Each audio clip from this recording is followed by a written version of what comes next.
Kuya, ano tong mga ano, dahon? Ito yung payaw. Yung panglagay po sa payaw. Pag nilagay nyo yung payaw, yun yung lugar na malalim yung tubig, ano ho? Malalim. Tapos, mga ilang araw yan bago puntahan ng tambayan ng mga isda? Sa linggo lang po. Mga sanlinggo may isda na. Ano yung pag nilagay nyo, malawak talaga, marami sila na pinalulutang. Hindi naman masyadong marami. Pero mga sanlinggo lang, may mga isda nang nakatambay doon.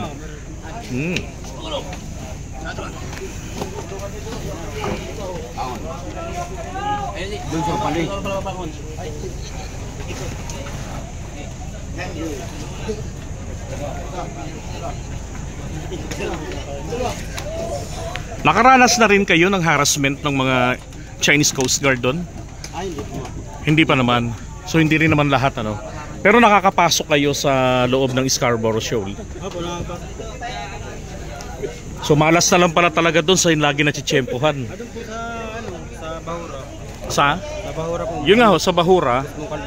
Sa Kalburo. Kami, medyo malayo po kami, mga 20 miles. 20 miles pa. Hindi kayo pumapasok sa loob mismo. Hindi kayo pumapasok sa loob ng Scarborough. Hindi na. Pero nung araw, nakakapasok kayo ron? Oo, nung araw po. Tumatabi kami ron sa Bahura. Wala pa na masyadong noon, maraming China. Pero ngayon, talagang grabe yung nila ron. Marami talaga sila. Oo, marami. Subukod sa Chinese Coast Guard, nandun din yung mga mangingisda nila. Grabe ho, no? Mga kababayan, kompetensya. Kinokompetensya tayo ng mga Chino sa sarili nating katubigan. Ay, nako.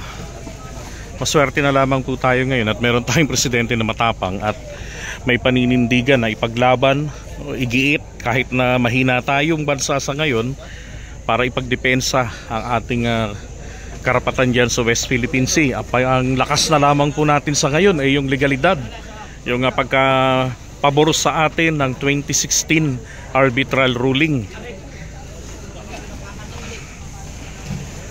So malayong malayo talaga yung administrasyon noon at yung ngayon, dahil ngayon na-encourage sa mga tao, tapos sila nakasuporta rin sa polisiyang ito ng ating presidente, ng ating gobyerno. Diba, hindi katulad yung nakarang administrasyon na Diyos ko po, hanggang sa ngayon ibinubuyo na ipaubaya na lamang ang West Philippine Sea sa China at kesyo kunin na lamang natin ang mga isda, diba?